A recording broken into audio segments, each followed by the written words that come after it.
नमस्ते बच्चों। तो हम लोग binomial theorem negative integer index के लिए देखे थे लास्ट में, ठीक है ना। पहले binomial index expansion for negative and fractional index और फिर नेगेटिव इंटीजर के लिए। नेगेटिव इंटीजर इंडेक्स हो तो उस बाइनोमियल में एक्स पावर 0 से और जितना पावर तक ढूंढेंगे सब मिलेगा, ठीक है ना। समझ गया। तो हमारे पास अब दो बाइनोमियल है, एक तो 1 प्लस एक्स का पावर n है, नहीं n नेचुरल नंबर है, सही ना। तो इसमें n प्लस 1 टर्म्स ही होते हैं, नहीं।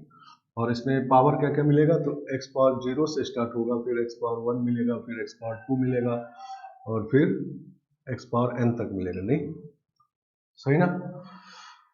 और सबका कोफिशिएंट आपको पता है, x पावर r का कोफिशिएंट है n से r, नहीं।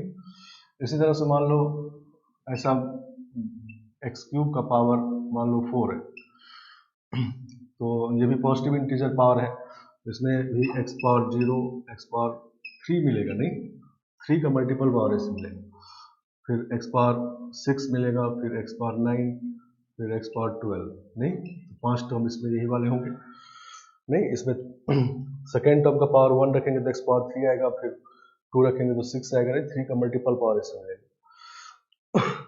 तो ये दोनों पॉजिटिव इंटीजर पावर वाला बाइनोमियल है। और अब हम लोग लास्ट टाइम में जो पढ़े थे वो था 1 minus x power minus n, और n नेचुरल नंबर है, तो इसमें जो एक्स पावर मिलता है वो 0 1 2 3 से जहां तक ढूंढेंगे सब मिलेगा, ठीक है ना। आया बात समझ में। और x का पावर r कोफिशिएंट इसमें होता है n plus r minus 1 c r, नहीं, ये x पावर r का कोफिशिएंट, ठीक है ना। समझ गया। इसमें माइनस के बाद जो है वो n है, नहीं, ठीक है ना। समझ गया। तो यही बाइनोमियल हम लोग लास्ट टाइम देख रहे थे। और जैसे 1 माइनस एक्स पावर माइनस 5 है और इसमें x पावर 4 कोफिशिएंट देखना है, ठीक है ना। तो क्या लिखेंगे, 5 प्लस 4 माइनस 1 c4, नहीं, तो 8 c4 हो जाएगा, ठीक है ना। आ गया बात समझ में। तो अब हमारे पास दोनों बाइनोमियल को देखेंगे, पॉजिटिव इंटीजर पावर और नेगेटिव इंटीजर पावर, ठीक है ना। चलो, तो देखो क्वेश्चन देखते हैं, इस पर इसको अप्लाई करते हैं, इसका एप्लीकेशन।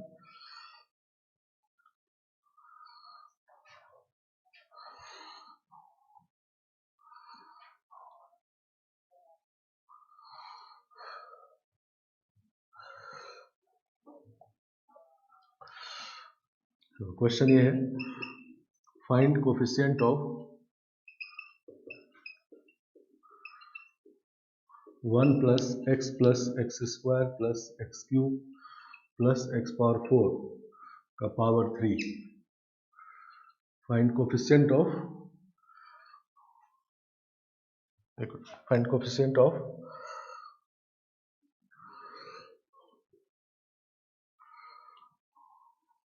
फर्स्ट एक्स का पावर 10 and second x का power 20 in the expansion of 1 plus x square plus x cube plus x power 4 का पावर 3, ठीक है ना। इस एक्सपेंशन में x पावर 10 और x पावर 20 का कोफिशिएंट चाहिए, ठीक है ना। समझ गया।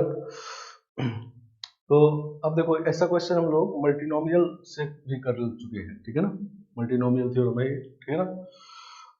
और मल्टीनोमियल से लेकिन जब करेंगे तो हम लोग उसमें सॉल्यूशन हिट एंड ट्रायल से निकालते, नहीं, पुट करते थे 1 0 1 2 3 और 3-4 सेट ऑफ सॉल्यूशन आते थे, फिर सॉल्व करते थे, नहीं। तो कभी कभी वो केसेस ज्यादा हो जाते हैं, ठीक है ना। समझ गया। याद आ रहा है ना, मल्टीनोमियल में जब हम लोग एक्स पावर कोफिशिएंट निकाले थे तो केसेस बनता था, नहीं। पहले p को 0 पुट किए, फिर q का वैल्यू 1 आया, फिर r का वैल्यू कुछ 5 आया, नहीं। फिर तो अगर नंबर ऑफ केसेस कम बने तो वो मेथड्स ठीक है, लेकिन कभी कभी वो उससे मेथड ज्यादा हो जाता है, केसेस ज्यादा हो जाते हैं, खास करके तब जब ज़्यादा पावर कोफिशिएंट देखना हो तो उस केस में हम लोग मल्टीनोमियल यूज नहीं करेंगे, ठीक है ना। मल्टीनोमियल जो पीछे पढ़े उसको यूज नहीं करेंगे, अब ये वाला मल्टीनोमियल यूज करेंगे, ठीक है ना। तो इसमें क्या करते हैं, देखो ये जीपी है, नहीं जीपी पता होगा सबको, जीपी का सम देखो, जीपी ये होता है कि मान लो ए है और ए आर है प्लस ए आर स्क्वायर है अप टू ए आर का पावर एन माइनस वन है, नहीं, इसका सम निकल रहा है। तो ये जो इसको कहते हैं फर्स्ट टर्म, सही ना, और ये nth टर्म, n टर्म्स है इसमें, नहीं, क्योंकि r का पावर 0 1 2 से n माइनस वन तक है, तो n टर्म्स, नहीं, और हर एक टर्म में r से मल्टीप्लाई करने के बाद अगला टर्म आएगा, नहीं, इसमें r मल्टीप्लाई करोगे दिया जाएगा, इसमें r मल्टीप्लाई करोगे दिया जाएगा, नहीं, तो इसका कॉमन रेशियो कहते हैं r, common ratio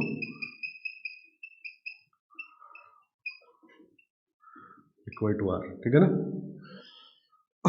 common ratio क्या होता है, तो आगे वाला टर्म अपॉन पीछे वाला टर्म, ठीक है ना, दिस अपॉन दिस करेंगे या दिस अपॉन दिस करेंगे, ठीक है ना, समझ गए। कॉमन रेशियो मीन्स आगे वाला टर्म अपॉन पीछे वाला टर्म। तो अगर आगे वाला टर्म अपॉन पीछे वाला टर्म हमेशा सेम आ जाए तो उस सीरीज को जीपी करते हैं, ठीक है ना। जैसे एपी में क्या होता है कि आगे वाला टर्म माइनस पीछे वाला टर्म करने से सेम आता है, नहीं, कॉमन डिफरेंस करते हैं उसको, ठीक है ना। और इसमें आगे वाला टर्म अपॉन डिवाइड पीछे वाला टर्म करने से अगर सेम आते रहे तो उसको जीपी कहते हैं, ठीक है ना। तो जीपी का सम निकालने के लिए पहले तीन चीज देख लेना है, first term, number of terms और कॉमन रेशियो, नहीं। और देखो सम ऐसे निकालते हैं इसको एस फिर से लिखते हैं आर से मल्टीप्लाई करके, तो ये हो जाएगा a r plus a r square plus a r cube up to, इसके पीछे वाला जब करेंगे तब यहाँ पर आएगा a r n minus one और ये आगे चला जाएगा, नहीं, इसमें जब आर से मल्टीप्लाई करेंगे तो इसको ऐसे, ठीक है ना। माइनस कर लेते हैं दोनों, ठीक है ना। तो ये होगा one minus r times s is equal to, देखो इधर ये कैंसिल हो जाएगा, ये कैंसिल हो जाएगा, बचेगा इधर ये और इधर ये, ठीक है ना, ये टाइम्स वन माइनस आर का पावर एन, ठीक है ना। तो S is a one minus R का power N on one minus R, ठीक है ना। ये जीपी का सम होता है, नहीं, जहां पर ए क्या है, ए है फर्स्ट टर्म ऑफ जीपी और आर क्या है, कॉमन रेशियो ऑफ जीपी, नहीं, इसको हम लोग ऐसे लिख सकते हैं ए आर का power n minus one by r minus one, नहीं, माइनस ऊपर नीचे मल्टीप्लाई कर दिए एक ही बात, ठीक है ना। समझ गए आप। तो ये आपके जीपी का सम एन टर्म्स का सम होता है, जैसे एपी के एन टर्म्स का सम पीछे पढ़े थे, जीपी का भी बहुत लोगों को पता होगा, जिनको पता नहीं है उसके लिए ये बात समझ लीजिए, एन टर्म्स का सम है एस एन, ठीक है ना, समझ गया। तो देखो ये जीपी है, नहीं, जीपी कैसे पता चला, इसमें x से मल्टीप्लाई करने से मिल रहा है, इसमें x से मल्टीप्लाई करने से मिल रहा है, नहीं, इसका मतलब कॉमन रेशियो इसका x है, नहीं, और फर्स्ट टर्म a का वैल्यू 1 है, नहीं, इसमें फर्स्ट टर्म जो a था वो वहाँ 1 है, और नंबर ऑफ टर्म्स में 5 है, n का वैल्यू 5 है, नहीं। तो पुट कर देते हैं इसमें, तो ये हो जाएगा कोफिशिएंट ऑफ, पहले x पावर 10 निकालते हैं, x पावर 10 इन, चलो a 1 है, सही ना, 1 minus x, common ratio x है, पावर 5 n, नहीं, बाय 1 माइनस x और इसका पावर 3, नहीं, सही ना, इस जीपी का सम ये हो जाए, आ जाना चाहिए समझ में, नहीं। जीपी का सम जब भी निकालना हो पहले जीपी तो पता कर लेंगे, जीपी पता कैसे करेंगे, तो आगे वाला टर्म माइनस अपॉन पीछे वाला टर्म करने से कांस्टेंट आता है, तो जीपी है। और जीपी का सम निकालने के लिए फर्स्ट टर्म, पहला टर्म, नंबर ऑफ टर्म्स मतलब कितने टर्म्स है और कॉमन रेशियो, तीन चीज निकालने के बाद इस फॉर्मूले में रख देंगे या इसमें रख देंगे, ठीक है ना, एक ही बात है। तो इसको हम लोग ऐसे लिख सकते हैं, coefficient of x power 10 in 1 minus x power 5 का पावर 3 और 1 माइनस एक्स पावर माइनस 3। सही ना?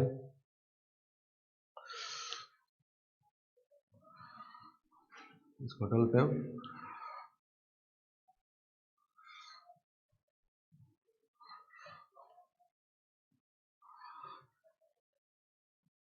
समझ रहे बात? तो यहां पर देखो अब हमको दो बाइनोमियल मिल गया। एक बाइनोमियल है पॉजिटिव इंटीजर पावर वाला, एक नेगेटिव इंटीजर पावर वाला। तो इसमें जो पावर मिलेगा वो क्या क्या मिलेगा? X power 0, x power 5, x power 10, x power 15, x power 20, नहीं 5 का मल्टीपल पावर मिलेगा। और इसमें 0 से इनफाइनाइट तक सब मिलेगा। दोनों मिला के हमको 10 चाहिए, 10 पावर चाहिए। तो कैसे कैसे मिलेगा? तो इसमें एक्स पावर 0 और इसमें एक्स पावर 10, तो इसमें एक्स पावर 5, इसमें एक्स पावर 5, तो इसमें 10, इसमें 0। नहीं, यही पॉसिबिलिटी है। समझ रहे बात? तो तीन पॉसिबिलिटी है, इसमें एक्स पावर 0 और इसमें एक्स पावर 10, फिर इसमें एक्स पावर 5, इसमें एक्स पावर 5, दोनों मिलकर 10 हो जाएगा, और एक्स पावर 10, एक्स पावर 0। ठीक है ना? तो इसी को सॉल्व करना है। तो चलो एक्स पावर 0 इसमें देखेंगे तो क्या होगा? 3c0, नहीं 3c0, एक्स पावर 5 पावर 0 तो वही हो गया वो। ठीक है ना? और इसमें एक्स पावर 10 निकालेंगे तो क्या n plus r minus 1c r, नहीं तो 3 plus 10 minus 1, 3 plus 10 minus 1c10। ठीक है ना? चलो अगला टर्म इसमें 5 देखना है, तो 5 देखने के लिए 3c1 करेंगे तो इसका पावर 1 होगा तो x पावर 5 हो जाएगा, नहीं तो माइनस में होगा वो टर्म 3c1 x पावर 5, और x पावर 5 उसमें देखेंगे तो 3 प्लस 5 माइनस 1c5। ठीक है ना? इसी तरह इसमें 10 देखेंगे तो प्लस 3c2, नहीं और उसमें 0 देखना है तो 3 प्लस 0 माइनस 1c0। ठीक है ना? तो ये 1 है, ये 12c10 है, माइनस 3c1 3 होता है, और ये 7c5 हो गया। सही ना? इंटू 3c2 भी 3 होता है, प्लस है, प्लस 3c2 3 और 2c0 1। ठीक है ना? तो 12c10 मतलब 66 माइनस 21 हो जाएगा ये, तो 3 इंटू 21 प्लस 3। सही ना? तो 69, ये 69 माइनस 63 तो 6 आ गया, नहीं तो इसमें एक्स पावर 10 कोफिशिएंट 6 आएगा, नहीं तो ये हो गया। ठीक है ना? आए बात समझ में? तो इस तरह से मल्टीनोमियल थ्योरम, मल्टीनोमियल बहुत ज्यादा टर्म होगा तो उसको कभी कभी हम लोग दो बाइनोमियल में कन्वर्ट कर लेते हैं। एक पॉजिटिव इंटीजर पावर, एक नेगेटिव इंटीजर पावर, दोनों का बारे में पता है हम लोगों को और उसको यूज करते हैं। ठीक है ना? समझ गए बात? अच्छा, इसमें एक बात और देखो, पहले ये भी सॉल्व कर लेते हैं। एक्स पावर 20 कोफिशिएंट, तो second coefficient of x power 20 इन, फिर से वही बात है, 1 माइनस एक्स पावर 5 पावर 3 और 1 माइनस एक्स पावर माइनस 3। ठीक है ना? इसी में फिर दूसरा क्वेश्चन भी सॉल्व करना है, इसमें देखना है। तो फिर से बात वही है, इसमें 0 से लेके 20 पावर तक मिलेगा, 15 पावर तक मिलेगा, और 5 का मल्टीपल वाला मिलेगा, नहीं और इसमें तो सारा 0 1 2 3, निगेटिव पावर नहीं मिलेगा, फ्रैक्शन नहीं मिलेगा। 0 1 2 3 से लेके इनफाइनाइट जो खोजेंगे सब मिलेगा। तो इसमें हम लोग पहले देखेंगे एक्स पावर 0 और एक्स पावर 20, नहीं फिर x power 5, x power 5, x power 15, x power 10, x power 10, x power 15 और x power 5, x power 20, x power 0, ये भी होना चाहिए लेकिन ये मिलेगा नहीं क्योंकि मैक्सिमम पावर से 15 नहीं मिलेगा। ठीक है ना? तो इसमें ये केसेस बन गए, नहीं अब इसको लिख लेते हैं। तो इसमें जब x पावर 0 देखेंगे 3c0, तो 3c0 इंटू, और इसमें 20 देखना है, तो 3 + 20 - 1c 20, और माइनस 3c1 करेंगे तो माइनस में टर्म आएगा, 3c1 x पावर 5 मिल गया। इसमें 15 देखेंगे तो 15 + 3 - 1c 15, और फिर 3c2 करेंगे तो x पावर 10 आ जाएगा, प्लस में होगा नहीं, इसका स्क्वायर करेंगे तो प्लस में हो जाएगा, 10 मिल गया, इसमें 10 चाहिए, तो 10 + 3 - 1c 10, और फिर माइनस 3c3, ये माइनस में 3c3 करेंगे तो ऑड पावर होगा तो माइनस में होगा, और इसमें 5 चाहिए, तो 3 + 5 - 1c 5, ठीक है ना। 3c0 1 होता है, और ये कितना होगा 22c 20 माइनस 3c1 2 होता है, 3c1 3 होता है, नहीं 3c1 3, और ये 17c 50, और प्लस 3c2 भी 3 होता है, और ये 12c 10, और ये तो 1 है, और -1 इंटू 7c5, ये आ गया। तो इसको सॉल्व करेंगे तो ये आएगा 22 इंटू 21/2 फैक्टोरियल, n -1/2, ठीक है ना, -3, ये आएगा 17 16/2 प्लस 3, ये तो 66 है, -21, ठीक है ना। चलो तो 11 ये आ गया, और ये 8, तो 11 इंटू 21 -24 इंटू 17 प्लस 198 -21, इसको सॉल्व कर लेना है, ठीक है ना। तो जितना आ गया वो सही तो ये बात, ठीक है ना। चलो उसके बाद तो जीपी अगर बन जाए तो ये हम लोग यूज कर लेते हैं, ठीक है ना। लेकिन अगर जीपी मान लो नहीं बना, ये जीपी नहीं बना, तो इसमें कुछ 2 3 4 या एक टर्म मिसिंग है, तो जीपी नहीं बनेगा, तो उसके से पीछे वाले मेथड से ही करेंगे, ठीक है ना, समझ गया। तो ये इसमें 4-5 केस आ जा रहे हैं, लेकिन 2-3 केस में ही क्वेश्चन खत्म हो जाएगा, ठीक है ना, उतना ज़्यादा नहीं आएगा। हाँ ऐसा हो सकता है कि ये जो सीरीज बना, ऐसा कोई सीरीज बन जाए, नहीं देखो ये था हमारा 3c0, नहीं 3c1 3c2 3c3, नहीं, और दूसरे का प्रीफिक्स चेंज हो रहा है, नहीं, तो वो वाला बाइनोमियल वो सम निकालने के लिए पढ़े हम लोग। तो ज़्यादा टर्म अगर हो जाए तो ऐसा हो सकता है कि वो इसी वाले सीरीज से सम निकले, ठीक है ना, आगे बात समझ में।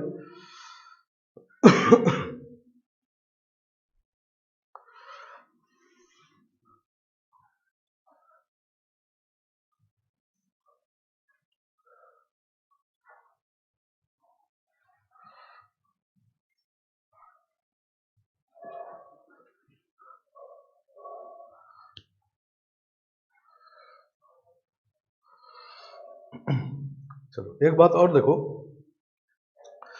कि इसमें अगर हम लोग नंबर ऑफ टर्म्स निकालें, इसको हम लोग लिख दिए थे इस तरह से 1 - x पावर 5 का पावर 3 और 1 - x पावर -3, ठीक है ना। तो number of terms, multinomial number of terms निकालना हम लोग सीखे थे कि डिपेंडेंट वाला टर्म हो तो नंबर ऑफ टर्म्स निकालते, मिनिमम पावर इसमें 0 मिलेगा, मैक्सिमम पावर 12 मिलेगा, बीच के सारे पावर्स मिलेंगे, तो 13 टर्म्स इसमें मिलेंगे, नहीं समझ गया, 13 टर्म्स इसमें मिलेगा, ये बात क्लियर है, नहीं पीछे पढ़े हुए हम लोग। लेकिन अगर आप इसको इसमें ऐसे कन्वर्ट करके देखोगे तो इसमें तो इनफाइनाइट टर्म होते हैं, नहीं समझ गया। तो नंबर ऑफ टर्म्स आप इस तरीके से नहीं लिखोगे, नंबर ऑफ टर्म्स सीधा देखोगे, ठीक है ना। और सिर्फ कोफिशिएंट निकालने के लिए, किसी टर्म किसी एक्स पावर कोफिशिएंट निकालने के लिए ये तरीका अच्छा है, तो इसको यूज करेंगे। इसमें x power actually infinite term जो है उसमें एक्स पावर 13 और एक्स पावर 14 सब से मिलेगा नहीं, इसमें जब कोफिशिएंट आप निकालोगे तो 0 0 आता जाएगा, ठीक है ना, समझ गया। x पावर 13 या x पावर 14 इसका कोफिशिएंट जब निकालेंगे तो 0 0 आता जाएगा, ठीक है ना। अभी हम लोग x पावर 20 कोफिशिएंट निकाले थे, नहीं, ठीक है ना, x पावर 20 कोफिशिएंट इसमें निकाले थे, तो वो सॉल्व नहीं किए, तो उसको सॉल्व करोगे तो 0 आ जाएगा, ठीक है ना। तो देखो करके देख लेते हैं कि 0 आता है कि नहीं। मान लो हम x पावर 13 कोफिशिएंट निकालते हैं,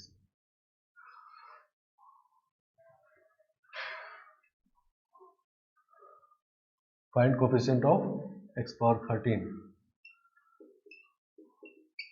ठीक है ना।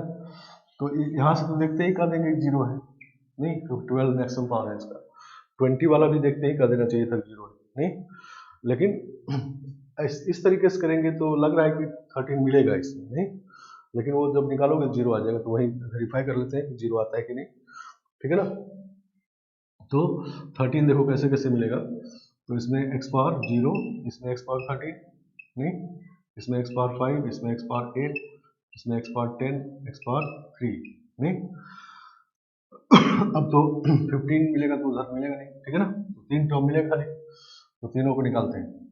x पावर 0 कोफिशिएंट इसमें 3c0 इंटू उसमें 13, तो 3 plus 13 minus 1c13 minus 3c1 करेंगे तो 5 पावर आ जाएगा, इंटू माइनस क्यों आया, क्लियर है, क्योंकि ये निगेटिव में टर्म से 3c1 करेंगे तो माइनस में आएगा, उसमें 8 निकालेंगे, 3 प्लस 8 माइनस 1c8 और प्लस 10 पावर जब निकालेंगे 3c2 प्लस में होगा, उसमें 3 निकालेंगे, 3 प्लस 3 माइनस 1c3,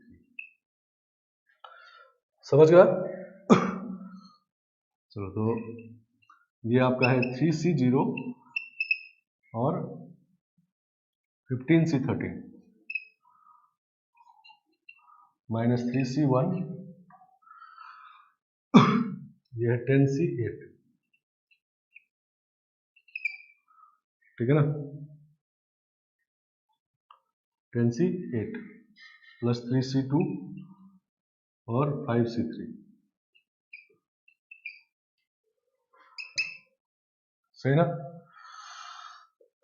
तो देखो ये प्रीफिक्स चेंज होने वाला कोफिशिएंट है, नहीं, तो इसका सम वैसे निकालना जानते हैं, लेकिन 3 ही टर्म है तो सीधा हम लोग सॉल्व कर लेते हैं।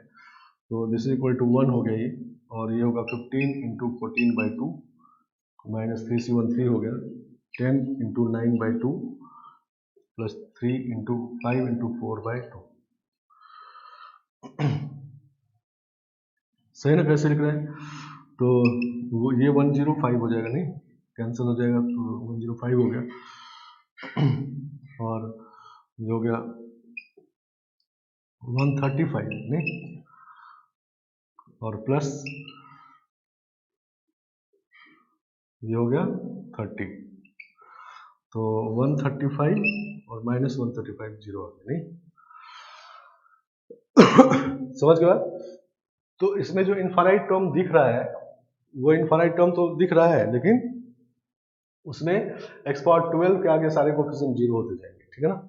तो कहने का मतलब इस क्वेश्चन का के हेल्प से कहने का मतलब ये था कि जब आपको मल्टीनोमियल में नंबर ऑफ टर्म्स निकालना हो तो हम लोग पीछे वाला मेथड फॉलो करेंगे, ठीक है ना। हाँ, जब किसी x पावर कोफिशिएंट निकालना हो तो अब दो तरीका हो गया, एक पीछे वाला तरीका और एक जीपी वाला तरीका, लेकिन जीपी वाला तरीका दोनों का अपना अपना इंपॉर्टेंस है, जीपी बन गया तो इसको ही यूज करेंगे, जीपी नहीं बना तो इसको कर ही नहीं सकते तो उसको करेंगे, ठीक है ना, समझ गया।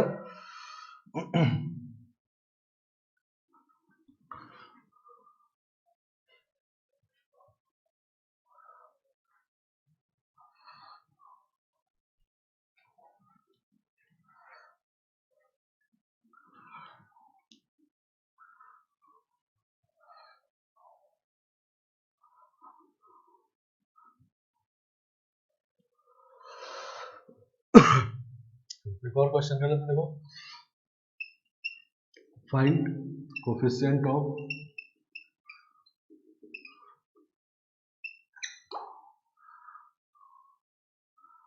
x power 7 in the expansion of 1 plus x square x power 5 का पावर 4,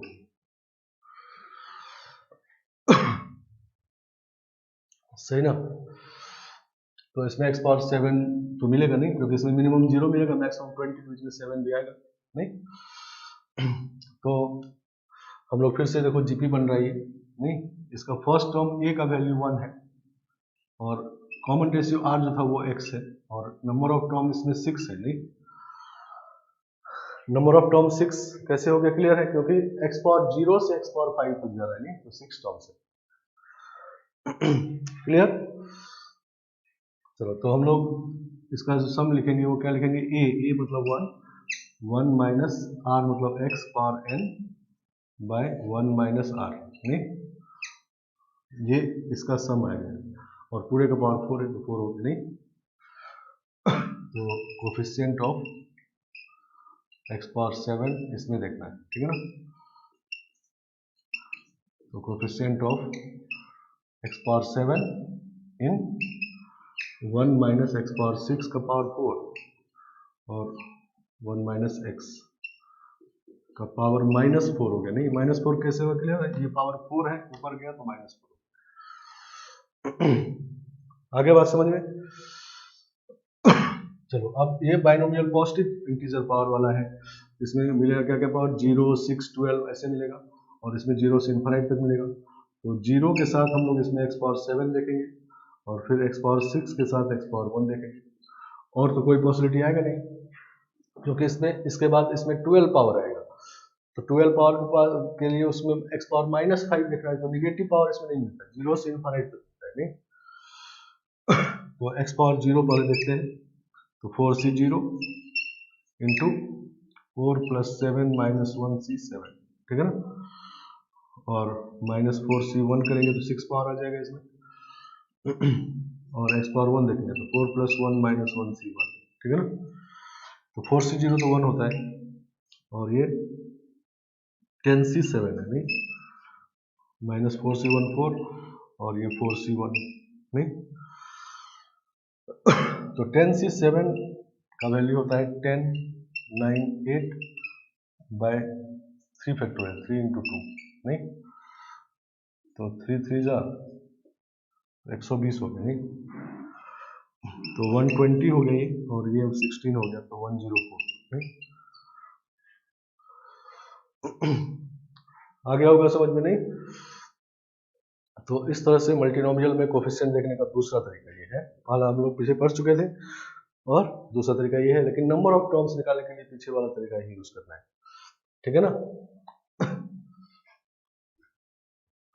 इसमें हाईएस्ट पावर 20 मिलेगा नहीं, x पावर 20 मिलेगा, तो 20 ज्यादा पावर कोफिशिएंट अगर आप निकालोगे इस तरीके से 0 आता है, इससे तो दिख रहा है कि इससे ज्यादा नहीं मिलेगा।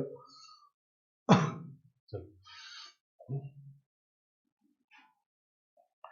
तो निगेटिव इंटीजर पावर वाले बाइनोमियल का ये एप्लीकेशन है, ठीक है ना।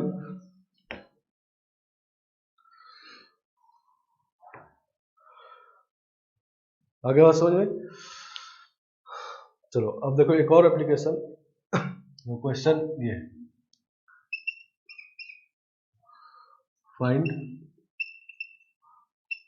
Number of positive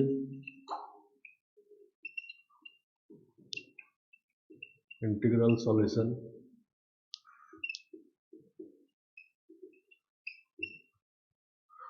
number of positive integral solution of equation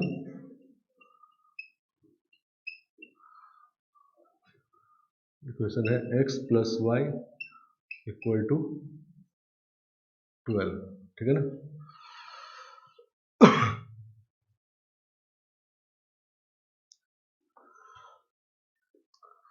चलो तो number of positive integral solution of this equation, ठीक है ना। तो मतलब एक्स वाई पॉजिटिव इंटीजर है नहीं, इसमें एक्स वाई पहले तो इंटीजर है और एक्स वाई पॉजिटिव इंटीजर है, ठीक है ना, समझ गया। तो x + y = 12 का देखते हैं, तो ये 1 होगा तो ये 12 होगा, पॉजिटिव इंटीजर सबसे छोटा 1 होता है, तो 1 से स्टार्ट किए तो 12 आया, फिर 2 रखेंगे तो 11 आएगा, 3 रखेंगे तो 10 आएगा, सॉरी 1 के साथ 11 मिलकर 12 होगा, 10 इसके साथ आएगा और ये 9 है, ठीक है ना। इसी तरह से करते करते लास्ट में इसको जब हम लोग 11 रखेंगे तो ये 1 होगा, नहीं, ठीक है ना।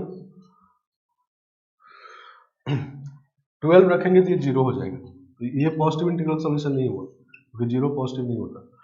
तो यही नंबर ऑफ सॉल्यूशन है इतने, ये एक सॉल्यूशन हुआ, ये दूसरा सॉल्यूशन हुआ, ये तीसरा हुआ, तो ये 11वां सॉल्यूशन हुआ, नहीं, सही ना, समझ गया। तो नंबर ऑफ सॉल्यूशन 11 आ, नहीं आया बात समझ में। तो नंबर ऑफ सॉल्यूशन इसके 11 आ गए, नहीं, ये तो हम लोग गिन के निकाल लिए, ठीक है ना, इसमें बाइनोमियल का कोई काम ही नहीं, ठीक है ना, ये तो ऐसे ही है। 11 सेट ऑफ सॉल्यूशन है, नहीं, मतलब x के 11 वैल्यू और कॉरस्पॉन्डिंग y के 11 वैल्यू, ठीक है ना, और ज्यादा सॉल्यूशन तो पॉसिबल नहीं है, तो 11 नंबर ऑफ सॉल्यूशन है इसके, ठीक है ना। तो ये हम लोग बाइनोमियल यूज किए बिना निकाल लिए, ठीक है ना। तो अब बाइनोमियल का क्या यूज है, तो मान लो यहीं पर अगर 3 नंबर मिलके x plus y plus z अगर 12 होता और तब पॉजिटिव इंटीग्रल सॉल्यूशन निकालना होता, पहले हम लोग इसको 1 कहते तो ये दोनों मिलके 11 होता, नहीं, तो फिर इसमें केस बनता 1 10 2 9, नहीं, फिर ये 2 होता, फिर केस बनता, आ रहा है समझ में ना। तो इसमें नंबर ऑफ केसेस ज्यादा हो जाएगा, ठीक है ना, और यहीं पर 4 वेरिएबल हो जाए तो और ज्यादा हो जाए, ठीक है ना, समझ गया। तो हम लोग 2 वेरिएबल वाले से स्टार्ट किए समझने के लिए कि इस तरीके से 11 निकाले।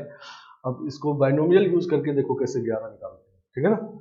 और बाइनोमियल यूज करके जब निकाल लेंगे तो उसमें अब कितने ही वेरिएबल हो डिफिकल्टी लेवल सेम है, ठीक है ना। इस मेथड में क्या है कि 2 वेरिएबल है तो कम डिफिकल्ट है, 3 वेरिएबल है तो थोड़ा ज्यादा डिफिकल्ट है, 4 रहेगा तो और ज्यादा डिफिकल्ट है, 5 रहेगा तो और ज्यादा डिफिकल्ट है। तो इसी को अब बाइनोमियल यूज करके निकालना है, ठीक है ना।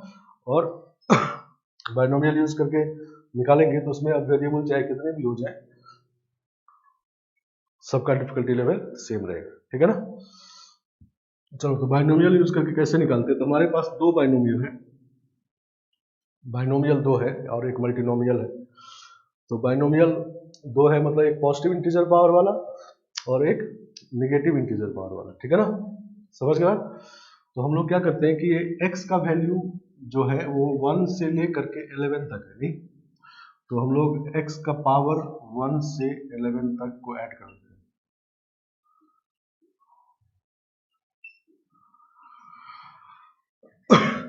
ये जो फैक्टर लिखा हुआ है इसमें जो x का पावर है वो समझो कि x का वैल्यू है, ठीक है ना, समझ गए। और अगर दिक्कत हो रहा है तो x को t कर देते हैं, कोई भी एक वेरिएबल ले लेंगे, उसको से कोई मतलब नहीं है, इसको t का पावर है, ठीक है ना, समझ गए। और इसी तरह एक दूसरा फैक्टर लिखते हैं जिसमें y का वैल्यू पावर में रहेगा, t का वैल्यू 1, t का वैल्यू 2, t का वैल्यू 3 से t का वैल्यू 11, ठीक है ना, समझ गए बात। तो पहला फैक्टर में जो पावर्स है वो x के वैल्यूज है और दूसरे फैक्टर में जो पावर्स है वो y के वैल्यूज है, इसका वैल्यू और इसका वैल्यू, ठीक है ना। तो x का वैल्यू कहाँ से कहाँ तक हो सकता है वो पहले डिसाइड कर लेना, उसी के हिसाब से लिखना है, मिनिमम पावर जहाँ शुरू हो रहा है, मैक्सिमम पावर जहाँ एंड हो रहा है, ठीक है ना, और इसी तरह y के लिए, ठीक है ना। अब हमको करना क्या है कि x और y को ऐड करना है, तो x और y को ऐड करना मतलब ये पावर को ऐड करना है, पावर को ऐड करना है, दोनों को मल्टीप्लाई कर देंगे तो पावर ऐड होगा, नहीं, अब जब इसको एक्सपेंड करेंगे तो पावर ऐड होता जाएगा, नहीं, x का वैल्यू y का वैल्यू ऐड होता जाएगा। तो अब इसी को मल्टीप्लाई करके ये देखना है कि t का पावर 12 कितनी बार आए, नहीं, तो t का पावर 12 जितनी बार आ गया उतने ही नंबर ऑफ सॉल्यूशन आ गए, नहीं, तो t का पावर 12 जितनी बार आ गया, नहीं, इसको मान लो इसको हम 11 से मल्टीप्लाई करें, t का पावर 12 आ जाएगा तो वो x और y का वैल्यू ऐड हो गया, तो एक बार एक सॉल्यूशन हो गया। इसी तरह से दूसरे वाले को मल्टीप्लाई करेंगे, नहीं, तो इसका मतलब ये हुआ कि इसको सब मल्टीप्लाई करने के बाद t का पावर 12 कितनी बार आया ये गिनना है, ठीक है ना, जितनी बार आया उतने ही नंबर ऑफ सॉल्यूशन, ठीक है ना।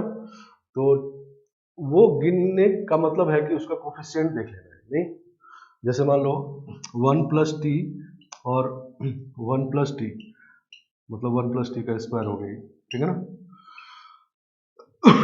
तो इसमें t का पावर 1 कितनी बार आया, तो हम लोग इसको मल्टीप्लाई कर लिया तो 2 बार आया t का पावर 1, नहीं t का पावर 1 2 बार आया, तो इसको जब एक्सपेंड करोगे तो 2t आएगा, नहीं 1 + 2t + t स्क्वायर, तो यही जो है t का पावर 1 कितनी बार आया ये बता रहा है, नहीं सही ना, समझ गया। तो t का पावर 12 मल्टीप्लाई करने के बाद कितनी बार आया ये कौन बताएगा, तो उसका कोफिशिएंट, नहीं जैसे इन दोनों को मल्टीप्लाई करने से t का पावर 1 कितनी बार आया, तो इसमें t का पावर 1 का कोफिशिएंट देख लो तो कितनी बार आया, नहीं आ रहा है ये बात समझ में। तो हम लोग इसमें t का पावर 12 का कोफिशिएंट देखेंगे, ठीक है ना। तो कोफिशिएंट ऑफ t का पावर 12 इन दिस, ठीक है ना। अगर ये देख ले तो यही बताएगा कि t का पावर 12 कितनी बार आया, और जितनी बार आया उतना ही नंबर ऑफ सॉल्यूशन है, नहीं। चलो तो इसको ऐसा लिख सकते हैं हम लोग, coefficient of x power t का पावर 12 इन t का पावर 1, t का पावर 2, t का पावर 3, t का पावर 11 का होल स्क्वायर, नहीं ठीक है ना। जब दोनों वेरिएबल का कंडीशन सेम हो तो एक ही लिख करके उस पर स्क्वायर क्यूब ये सब करते जाएंगे, ठीक है ना। चलो ये जीपी है, इसका फर्स्ट टर्म है a का वैल्यू t है, फर्स्ट टर्म t है, और नंबर ऑफ टर्म्स इसमें 11 है, नहीं 1 2 3 से 11 तक पर, और कॉमन रेशियो r जो था वो t है, नहीं t मल्टीप्लाई करने से t मल्टीप्लाई करने से ऐसा आ रहा है, नहीं। तो इसका मतलब coefficient of x power t का पावर 12 इन, अब सम इसका निकाल लेते हैं, तो सम होता है a मतलब यहाँ t है, और 1 माइनस t का पावर 11, t का पावर 11 बाय 1 माइनस t, और पूरे का पावर 2, नहीं। ये हम लोग जीपी का सम निकाल लिए जैसे पीछे निकाले थे अभी हम लोग, ठीक है ना। चलो तो इसको देखते हैं हम लोग, कोफिशिएंट ऑफ t का पावर 12 इन, स्क्वायर करेंगे तो ये t का पावर 2 बाहर आ जाएगा, 1 माइनस t का पावर 11 का पावर 2, और 1 माइनस t का पावर -2, नहीं ऐसा आ गया, नहीं समझ गया, क्लियर। तो t का पावर 2 हमको पहले ही मिल गया, और पूरे में हमको t का पावर 12 चाहिए, तो इसमें t का पावर 10 चाहिए, नहीं इसका मतलब कोफिशिएंट ऑफ t का पावर 10 इन 1 माइनस t का पावर 11 का पावर 2, और 1 माइनस t का पावर -2, नहीं समझ गए बात। इस टर्म को हटा लेते हैं, इस स्टेप को, और यहाँ सॉल्व करते हैं। चलो तो अब हमारे पास देखो दो बाइनोमियल आ गए, एक पॉजिटिव इंटीजर पावर वाला, एक नेगेटिव इंटीजर पावर वाला, जैसे पीछे किया, नहीं समझ गया।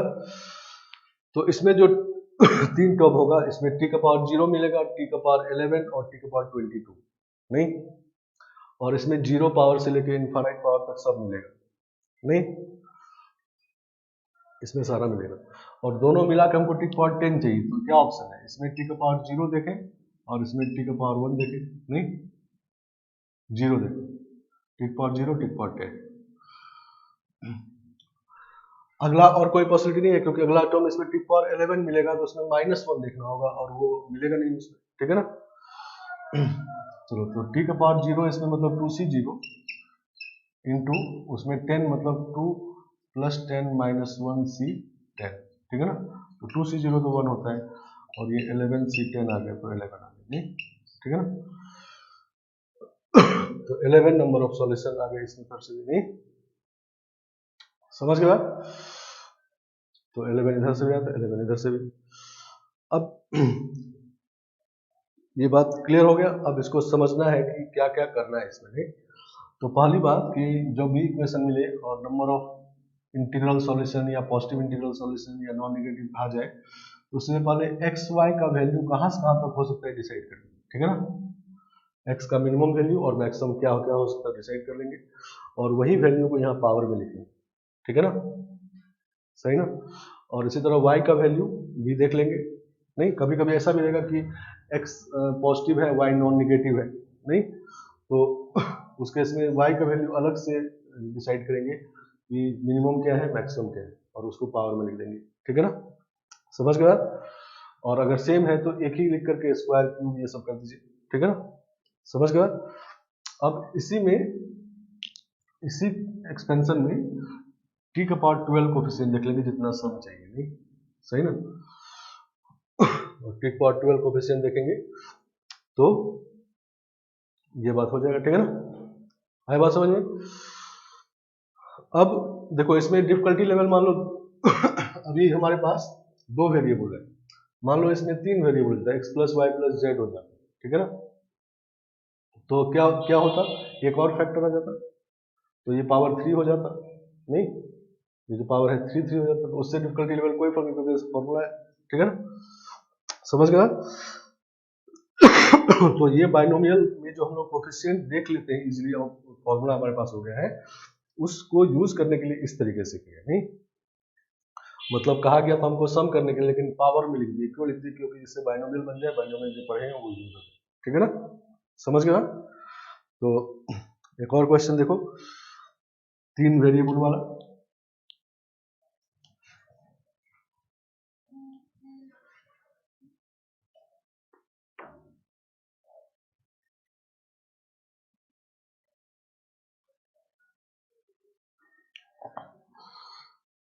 Find number of positive integral solution of equation 4 variable करते हैं, x plus y plus z plus डब्ल्यू इक्वल टू 12, नहीं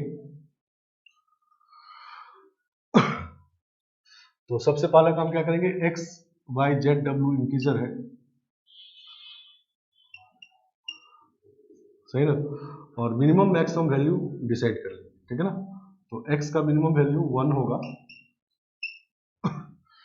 और मैक्सिमम क्या होगा, पॉजिटिव इंटीग्रल कहा गया तो मैक्सिमम क्या होगा, तो पॉजिटिव इंटीजर है तो ये तीनों कम से कम 1 1 1 होगा, नहीं तो ये मैक्सिमम 9 हो सकता है, 9 से बड़ा नहीं हो सकता, नहीं ठीक है ना, क्योंकि अगर 10 रख देंगे इसको तो 1 1 0 एक को रखना होगा, और नॉन को पॉजिटिव कहा गया तो 0 रख नहीं सकते, तो इसका मतलब मैक्सिमम जो होगा वो 9 तक ही होगा, ठीक है ना, तो दिस इज 9, ठीक है ना, y भी इसी तरह से 1 से 9, और z भी 1 से 9, और w भी 1 से 9, ठीक है ना। चलो तो अभी एक्स वाई जेड डब्ल्यू का जो वैल्यू है उसको पावर के फॉर्म में देते हैं, तो t का पावर 1, t का पावर 2, t का पावर 3 से लेकर t का पावर 9 तक, ये x के वैल्यूज पावर के फॉर्म में है, y का भी सिमिलर होगा, z w सबका सिमिलर होगा, तो पावर 4, नहीं मल्टीप्लाई करना है, तो मल्टीप्लाई करना है तो पावर 4 कर दिए, नहीं समझ गया। अब इसमें क्या देखना है, कोफिशिएंट ऑफ t का पावर कितना 12, नहीं मतलब ये 4 फैक्टर इस तरह का मल्टीप्लाई हुआ, मल्टीप्लाई होने के बाद हमको पावर को ऐड करके 12 देखना है, नहीं तो कितनी बार आया 12 वो कौन बताएगा, उसका कोफिशिएंट, ठीक है ना, समझ गया। तो this is equal to coefficient of t का पावर 12 इन, ये जीपी फिर से है, तो t 1 माइनस टी का पावर 9, 9 टर्म्स है इसमें, 1 माइनस टी, ठीक है ना, और होल का पावर 4, तो दिस इज कोफिशिएंट ऑफ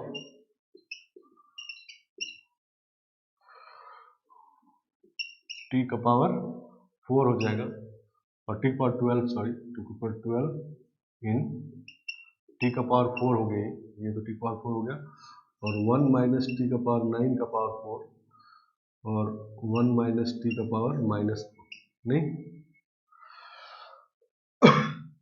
तो कोफिशिएंट ऑफ, अब देखो 4 यहीं पर मिल गया, पूरे में 12 चाहिए, पूरा मिल के 12 चाहिए, 4 बाहर ही मिल गया, तो अंदर 8 चाहिए, नहीं टी का पावर 8 इन 1 माइनस टी का पावर 9 का पावर 4, और 1 माइनस टी का पावर -4, नहीं अब 8 चाहिए हमको, तो इसमें टी का पावर 0, इसमें टी का पावर 8, नहीं एक ये पॉसिबिलिटी है। अगला पावर जो इसमें टी पावर 9 मिलेगा तो टी पावर -1 करेंगे तब 8 आएगा, नहीं तो -1 तो इसमें मिलेगा नहीं, तो ये टर्म नहीं मिल रहा है, ठीक है ना। तो 0 और 8 कितना होगा, 4C0 इंटू उसमें 8, 4 + 8 - 1C8, सही ना। तो 4C0 1 होता है और 11C8 हो गया। 11C8 मतलब 11 × 10 × 9, 3 × 2, नहीं 3 3 जा और 15, तो 165 हो जाएगा, ठीक है ना। तो 165 सेट ऑफ सॉल्यूशंस होंगे इसके, नहीं तो अब इस मेथड से 165 गिनना टाइम लगेगा, नहीं मान लो कभी 1000 2000 सॉल्यूशन भी होगा तो उस मेथड से नहीं कर सकते, नहीं।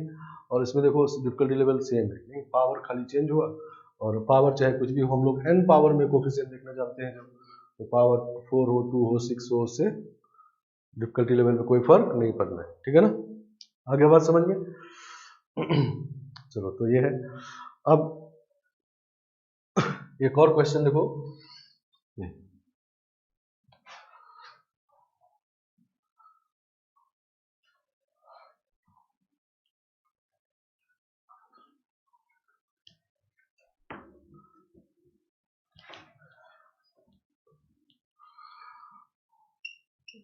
Find number of non negative integral solution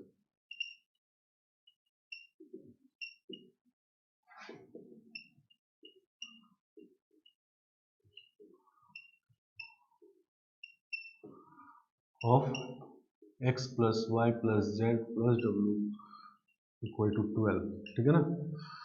non negative इसमें कहा गया, ठीक है ना। नॉन निगेटिव का सिंपल मीनिंग है निगेटिव नहीं, निगेटिव नहीं है। निगेटिव नहीं है तो क्या है, तो ये नहीं है कि पॉजिटिव है, नहीं पीछे वाला पॉजिटिव इंटीग्रल सॉल्यूशन था और ये नॉन निगेटिव है, दोनों में अंतर है, नहीं। नॉन निगेटिव मतलब हो सकता है कि जीरो भी हो जाए और पॉजिटिव भी हो जाए, ठीक है ना। वैसे पॉजिटिव वाला भी है, साथ साथ जीरो वाला भी है, नहीं। तो एक्स वाई जेड जो है वो पहले तो इंटीजर है लेकिन नॉन निगेटिव है, नहीं मतलब मिनिमम वैल्यू क्या होगा, जीरो, नहीं। और मैक्सिमम वैल्यू 12 तक हो सकता है, नहीं क्योंकि अब नॉन निगेटिव है तो ये तीनों 0 0 0 हो सकता है, तो ये 12 होगा, नहीं मैक्सिमम। तो सभी का वैल्यू 0 से 12 तक हो सकता है, ठीक है ना। समझ गए। पॉजिटिव में 0 से 12 तक नहीं था, 1 से 12 तक नहीं था, क्यों नहीं था, क्लियर है। इसमें जब जीरो मिनिमम हो सकता है तो जीरो जब जीरो का मिनिमम होगा तो ये मैक्सिमम 12 हो सकता है इस बार, ठीक है ना। तो मिनिमम मैक्सिमम पहले ठीक से डिसाइड कर लेना है, नहीं और उसके बाद फिर से वही काम करना है। x का जो वैल्यू है उसको एक फैक्टर t का पावर में बना देते हैं, इस बार जीरो से स्टार्ट हो रहे थे, T power 0 T power 1 T power 2 फिर टी पावर 12, नहीं और चारों इसी तरह के पावर 4, सही ना। और इसमें देखना है कोफिशिएंट ऑफ x पावर 12, नहीं t का पावर 12।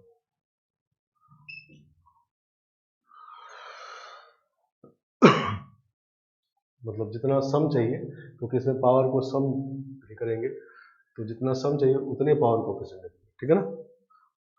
आगे बात समझ में। चलो तो फिर से जीती है ये, तो कोफिशिएंट ऑफ टी का पावर 12 इन, इसमें इस बार फर्स्ट टर्म 1 है, नहीं फर्स्ट टर्म 1 है और 1 माइनस कॉमन रेशियो टी है और नंबर ऑफ टर्म्स 13 है इस बार, नहीं 0 से 12 तक जा रहा है 13 टर्म्स और 1 माइनस टी और होल का पावर 4। आया सम समझ में। जीपी का फर्स्ट टर्म इस बार 1 है, ए का वैल्यू 1 है, ए यहाँ लिखते हैं और कॉमन रेशियो टी है, नहीं क्योंकि second term upon first term T आएगा, third term upon second term T आएगा, नहीं कॉमन रेशियो टी है और नंबर ऑफ टर्म्स 13 है, नहीं 0 1 to 12 तो 0 से 12 13 टर्म्स, नीचे 1 माइनस कॉमन रेशियो आर, ठीक है ना। चलो तो कोफिशिएंट ऑफ टी का पावर 12 इन 1 माइनस टी का पावर 13 का पावर 4 और 1 माइनस टी का पावर -4, नहीं ऐसा हो गया। अब टी का पावर 12 देखना है, तो इसमें जो पावर मिलेगा वो 0 और इसमें टी का पावर 12 से सारा मिलेगा। अगला पावर इसमें टी का पावर 13 मिलेगा, नहीं तो उसमें फिर -1 देखना होगा, -1 उसमें मिलेगा नहीं, ठीक है ना। तो इसका मतलब एक ही पॉसिबिलिटी है, तो ये हो गया 4C0 इंटू 4 + 12 - 1C12, नहीं तो दिस इज 1 इंटू 15C12, ठीक है ना। 15C12 निकालेंगे आप, 15, 14, 13 बाई 3 फैक्टोरियल मतलब 3 इंटू 2, तो 2 7 जा, 3 5 जा, तो 91 इंटू 5 तो 455, ठीक है ना। तो 455 सॉल्यूशन हो गए। तो पहले जो मेथड गिन के निकाले थे वो तो इसमें पॉसिबल ही नहीं है, 455 बहुत बड़ा नंबर है, कोई ना कोई मिस हो ही जाएगा।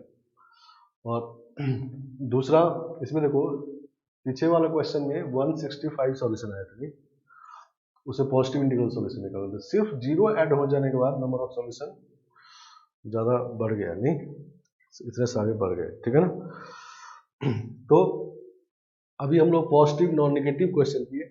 कभी कभी ऐसा भी हो सकता है कि x का वैल्यू 1 से लेके 4 तक है, y का वैल्यू 2 से लेके 9 तक है, नहीं तो तब उस केस में ये सारे फैक्टर अलग अलग लिखेंगे, नहीं अभी तो सेम कंडीशन है तो एक ही फैक्टर लिख के पावर कर दिए क्योंकि बाकी सब कुछ सही है। अदरवाइज x का वैल्यू जो होगा वो इसमें लिखेंगे, फिर दूसरा फैक्टर बना के y का, फिर तीसरा z का, फिर w का, और फिर सब में कोफिशिएंट, ठीक है ना, समझ गया। तो ये बात है। तो इनका इसका जो क्वेश्चन होता है इसको अप्लाई करेंगे हम लोग, इसका क्वेश्चन आपको परमुटेशन कॉम्बिनेशन चैप्टर मिलेगा, अभी ज़्यादा नहीं मिलेगा, ठीक है ना। तो अभी हम कुछ क्वेश्चंस आपको दे देंगे, उसको करेंगे, और पीसी में इसका बहुत ज़्यादा एप्लीकेशन है, ठीक है ना, इसीलिए हम लोग कर रहे हैं। अब धीरे धीरे हम लोग पीसी परमुटेशन कॉम्बिनेशन की तरफ जा रहे हैं, ठीक है ना, समझ गया। चलो तो आज क्लास में इतना रखते हैं, नेक्स्ट क्लास में इसी पे कुछ रेडीमेड फॉर्मूला डिराइव करेंगे, ठीक है ना, और फिर आगे बढ़ेंगे।